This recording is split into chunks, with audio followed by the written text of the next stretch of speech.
Thank you to Omaze for sponsoring this video. Oh, Tesla Model X, you are so cool. I love you with your awesome doors that I can control from the app. How neat is that? So many fun things you can do with this car. You're very quiet. You are very comfortable and soft and fun to drive. Wicked fast, still comfortable. Also really, really wickedly expensive, which I don't like. But you're so annoying. I unfortunately have to spend some of this 9-month review of my Model X talking to you about how annoying this car can be. Because, like I said, I love the Model X.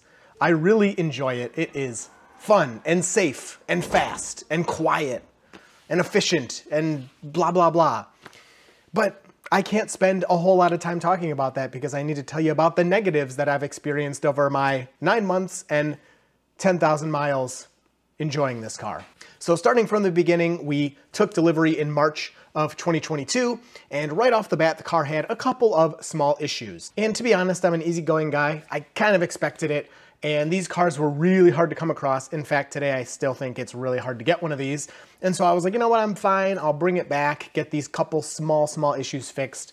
And that's all kind of covered in my initial delivery review, so I don't want to go over it, but there was like one panel gap, and the charge port door was a little crooked, and a couple other things. Nothing major. I don't care that much, even though it's a wickedly expensive car. I knew Tesla would fix it, and they did. At this point, it has all been taken care of. But there were a couple things that took forever. I think in the 9 months we've had the car, and again, only 10,000 miles, we've taken it into service 5 times or something like that. For issues that it needed resolved that were just due to poor quality control or something that had to do with the build of the car, not, you know, an accident I caused or something like that. So the thing that took the most amount of visits is the front passenger seat. We have the white interior, and it had a small blue stain and a little tear in it. These things were tiny. If they weren't pointed out to me at delivery, I may not have even noticed them until way later, to be totally honest. And so we scheduled to get it replaced. Well, weeks later, we go in. It's hard to get any of the parts for the car at this point. And I get there and I'm told, all right, we're gonna, you know, fix your seat. And that they fixed pretty much everything else at that appointment too. The little panel gap, that's totally perfect now. The charge port's totally perfect, all of that. Well, the seat, I guess, was yellow. They said they pulled it out and it was all yellowed or something. They were like, that's really weird. We don't know what's going on. You'll have to come back. All right, whatever. These things happen. Well, I come back. Takes a really long time. They replace the seat cover and it's all yellow. Like, what? They're like, we're really sorry. We didn't know until we started. It was kind of in the crevices of the seat, so I could see if they were unfolding it. You might not have seen it. Okay, well, whatever. Got to come back again. So we put it off and finally schedule another one. Well, in the timing of having that happen, the driver's side Falcon Wing door got kind of squeaky, especially, to be fair, on our dirt roads. But my Model 3 was never squeaky, and my Model Y is not squeaky. So yes, I drive on bumpy dirt roads, but the Falcon Wing door just had this awful squeak. And it started out very quiet and just got worse and worse and worse.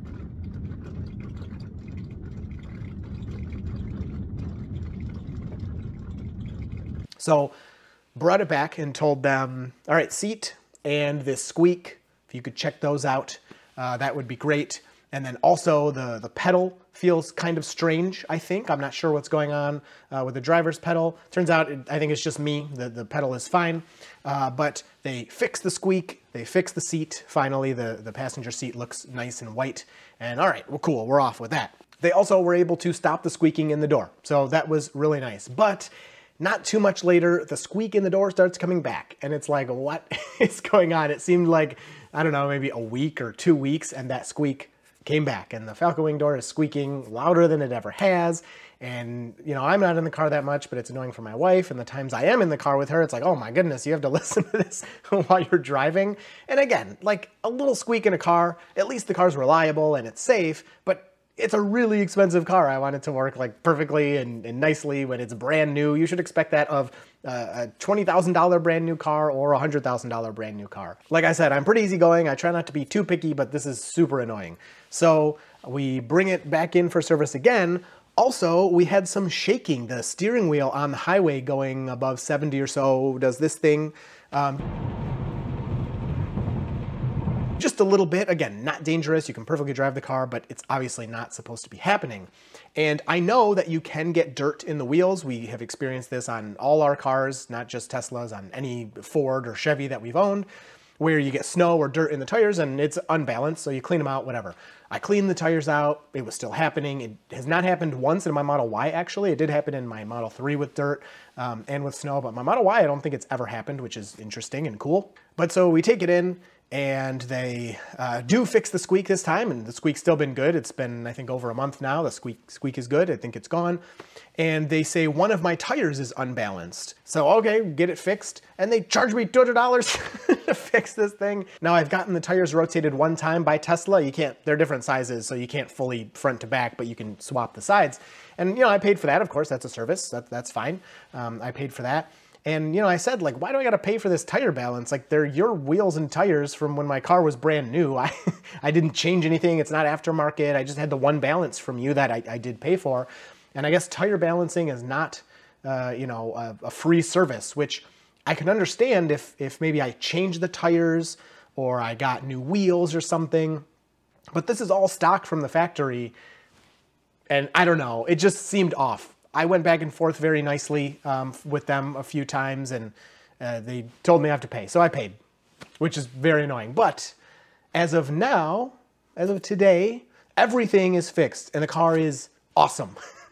So I love the car, but I had to go through all of these servicey issues with you because it kind of dampens, it kind of puts a damper on the whole experience of this car is amazing. And I love so many aspects of it. But like Elon Musk said, it's a Fabergé egg.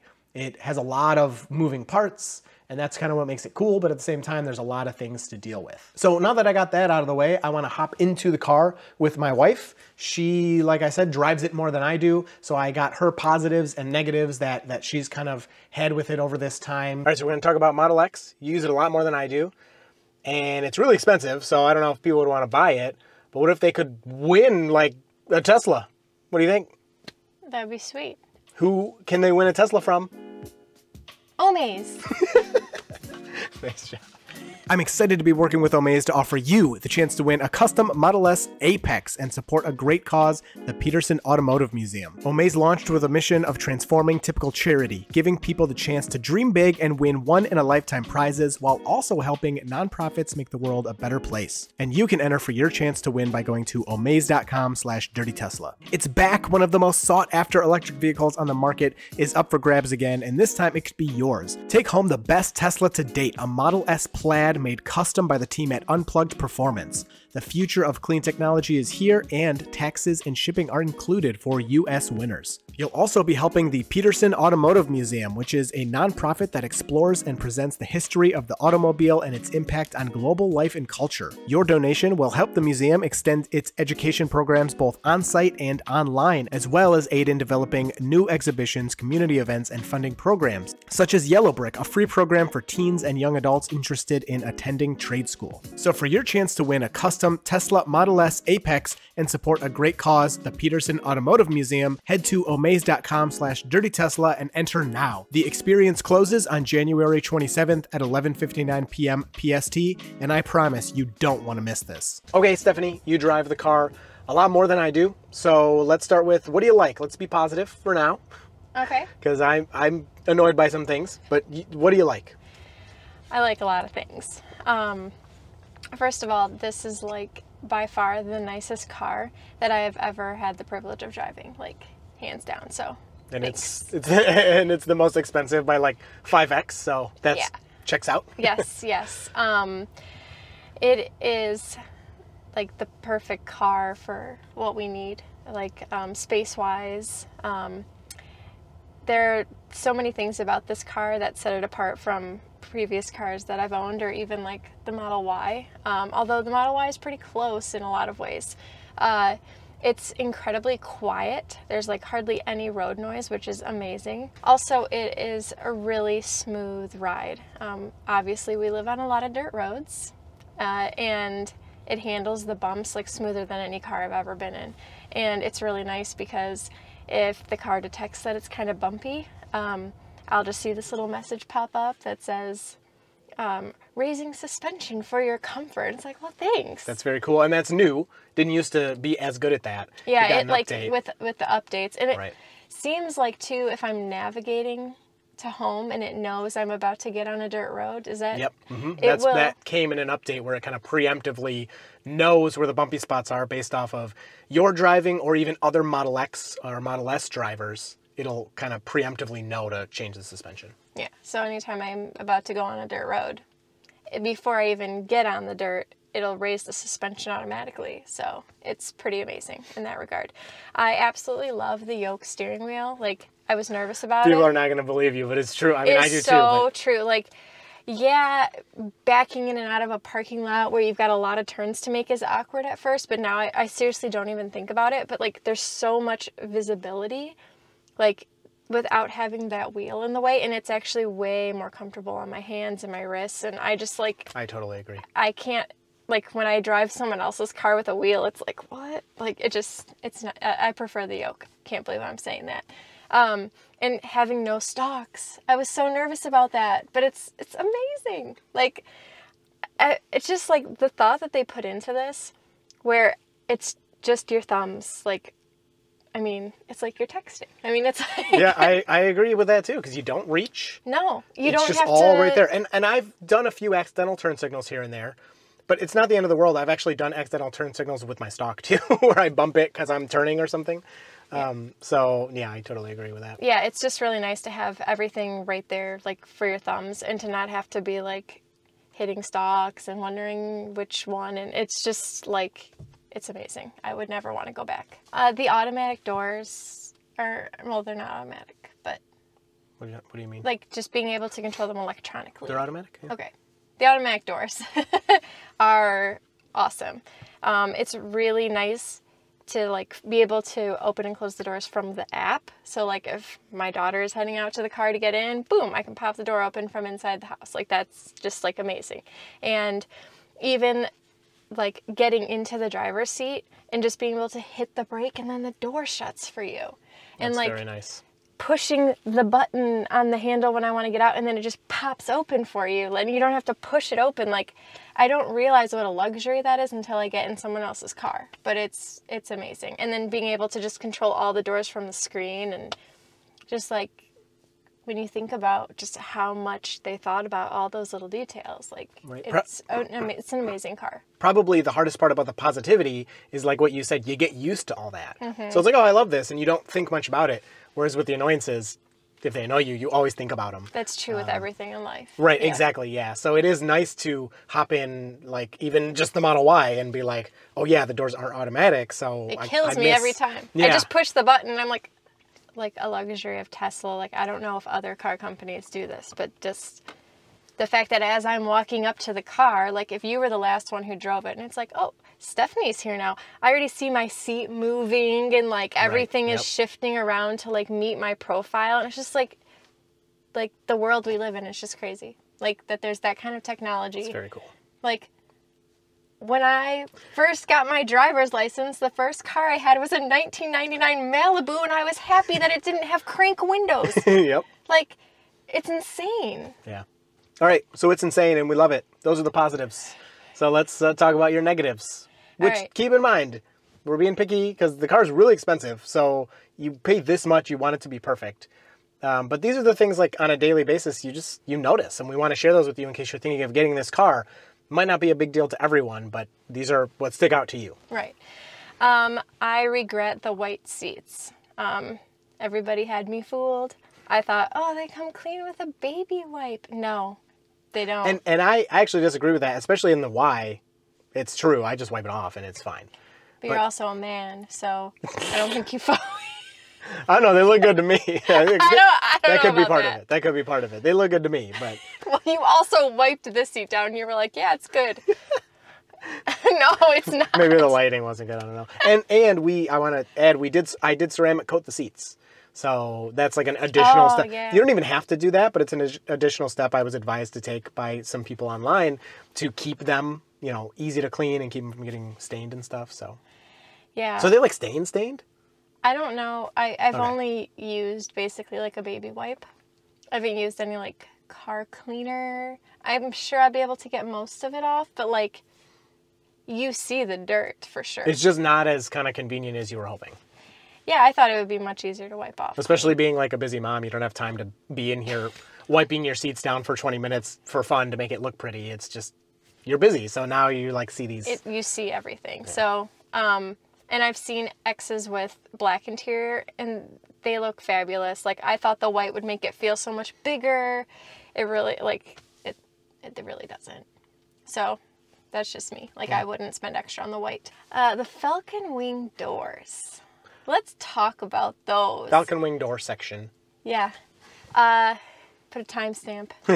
I have a love-hate relationship with them because they're very convenient in a lot of ways, but they are very flashy, and I don't like to draw a lot of attention to myself. Like, I actually had somebody drive by me once with their phone, like, filming me while I was putting my child in her car seat because of the Falcon Wing doors. Like, I'm like, this is a little ridiculous. It even happened tonight. I opened the door just to get my daughter out, and there was a kid nearby, and she just started screaming, "Oh, is that a flying car?" Did you hear that, kid? No. Yeah, she just started yelling, "It's a flying car!" I was already sitting in the car, and it's so quiet. Yeah.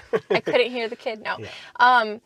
Well, like, we couldn't even leave the doctor's office with the kids the other day without, like, people walking out of the office, like, "Ooh," like, yeah. And, like, it's fine, like, if they're happy about it and they think it's cool and they want to talk about it. Yeah, it's nice to have conversations, but it's more the negative part of it is more the just getting stared at. Yeah. It's just weird. It's just weird. And you know why they're doing it.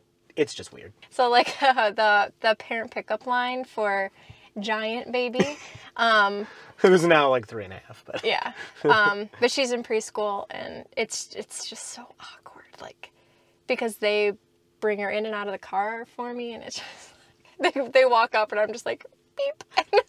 It's just like so flashy, and like I'm like, I just want to hide. But and the other thing to look out for is, even though they provide excellent shelter from the rain when I'm trying to buckle my kids in and it's pouring down rain, if I've just driven on a wet, muddy road, as soon as they go up, a bunch of mud drips off one end, like, as it's coming up.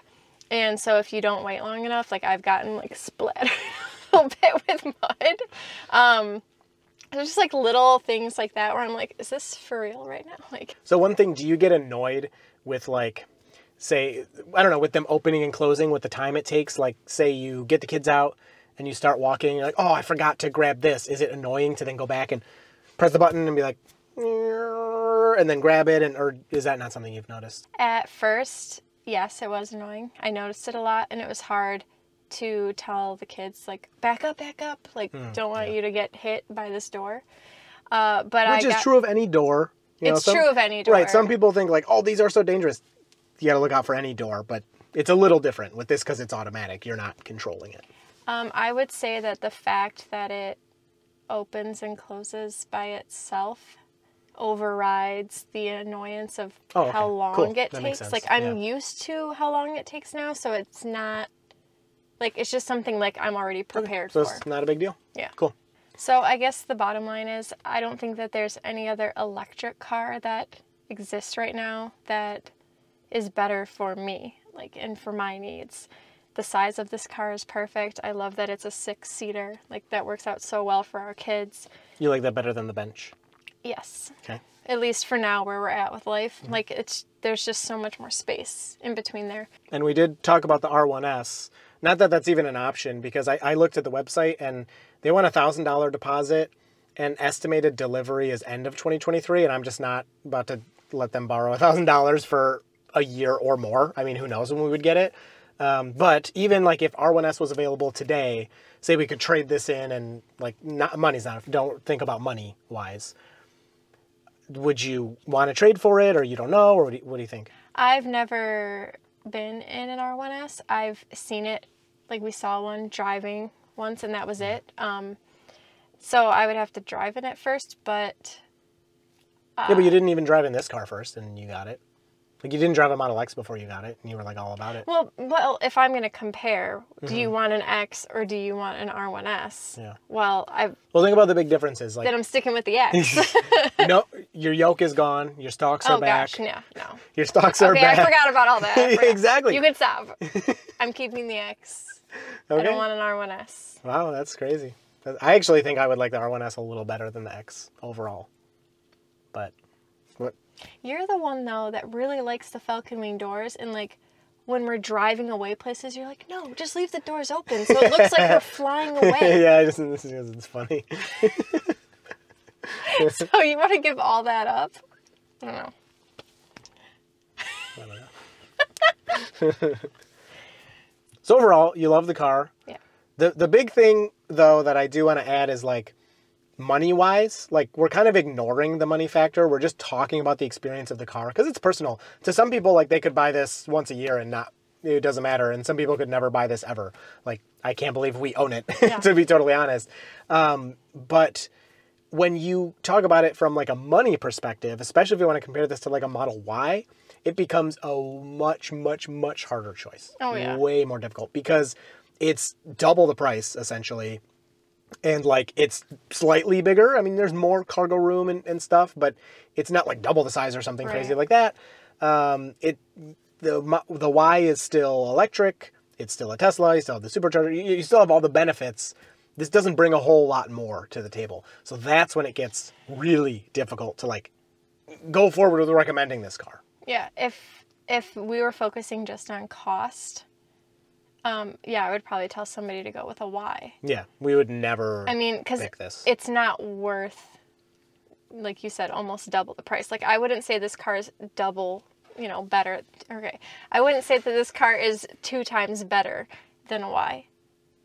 It's maybe like 1.5. Yeah. It still is better and it's great, but yeah, for that kind of money. But if you take money out of it, it's an amazing car and I love it. All right. Thanks. Thank you. So I can reiterate pretty much all of her positives. I love the yoke. I love the Falcon Wing doors. I haven't noticed too many of the annoyances she's talked about, but I don't use the car as much. And it's super quiet. It's super comfortable. Another aspect of the car that I absolutely love is the cargo space. There is so much room in the frunk, which we don't even need to use most of the time, but we're going to do a road trip in a few months and that'll really come in handy. But in the back, the lower space is super deep and there's tons of room. We pretty much always keep the 2 seats in the back flipped down, but the times we have needed that, like if my mom comes along with us somewhere, having that choice for a 5th or 6th seat and it being comfortable because there's so much room in there has been awesome. It has been so nice to have 5, and I think one time we actually did 6 people, but to have the option to have all of those seats and fit all those people, along with still having a good amount of cargo space overall in the car, has been really nice. I've loved that aspect. I agree with the yoke. I really like it. The touch buttons are awesome, but I do now, I don't know what to tell you. I mean, I just get called a fanboy and whatever. I'm not like, I am a Tesla fan, of course, I own them, but like if it sucked, I'm not gonna like lie and say that I like it. I really enjoy it. It's comfortable to hold, especially on long stretches. It's really nice on your wrists and your hands and everything. I do want to touch on efficiency. The efficiency as of now is 296 watt hours per mile over the lifetime of the car, which is actually, I think, slightly below my Model Y, which is pretty crazy, but to be fair, my Model Y is driven on the highway many, many miles, whereas the Model X, we don't take it on the highway very often, every once in a while. So as of right now, I literally just went in the car and took a picture. We are at 9,971 miles. We have used 2,949 kilowatt hours. Now that has cost us about $295 in electricity to go those 10,000 miles. It's actually probably way less than that. I estimated 10 cents per kilowatt hour. But because my wife stays home with the kids, a lot of times I can charge the Model X on solar, and that's completely free. And at night when we charge off peak, it's closer to like 6 cents or so per kilowatt hour. I can't remember exactly. But so yeah, I definitely overestimated there, but I don't want to underestimate. I'd rather overestimate that cost. So that, I mean, the car's really expensive. It's not like you're saving money, but it's really nice to only spend that little bit of money on the electricity and really have no other costs. Now, let's talk about costs I've had with the car. So I talked about the balancing of the tire, which was over $200. I don't think I should have had to pay for that, but I'm over it. And then I did balance the tires, which I believe was a little over $100. I'll put the numbers on the screen. And then we did get a flat one time, which I used Tesla Roadside to take care of that flat tire. With Tesla Roadside included in the warranty, the tow and everything was free, but we paid for the tire repair. I think that was another $200 or so, maybe $250 or something, which is a lot cheaper. I was kind of worried how much that tire was going to cost, but they were able to repair it at Tesla in Clarkston, which was awesome. I mean, that was such good news. And their turnaround time, I mean, we had it back the same day. It was so fast. Like, that was a great experience. The only weird thing I had happen, and this was actually a bug that Tesla fixed via a software update. I didn't even know it was a bug at the time it was happening to me, but the power steering stopped working, which I'm so glad my wife wasn't driving, because I was like cranking that thing and I could barely, I mean, it's a heavy car. I could barely move that yoke. But I was able to safely, you know, get to our next destination and everything.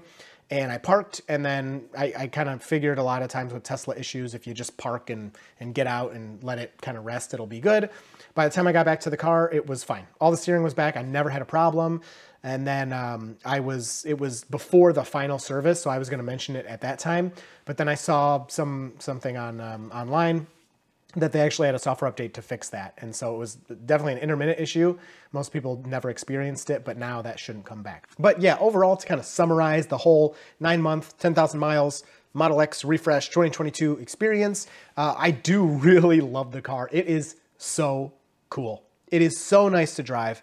It's so fun. Everyone that sees it loves it. They think it's cool when it does the dance or whatever, just seeing the doors open and stuff. Overall, the price, if you're like comparing this to a Model Y and trying to think of value, it's a real hard sell. Not only will you spend about half of what you'll spend on a Model X, my Y, you should watch that review as well if you're interested, but my Model Y has had like 0 issues since I took it, since I took delivery of it, and it's got triple the miles and I've had it much longer. Whereas this, you know, just all that stuff. I almost feel like it ruined this whole video.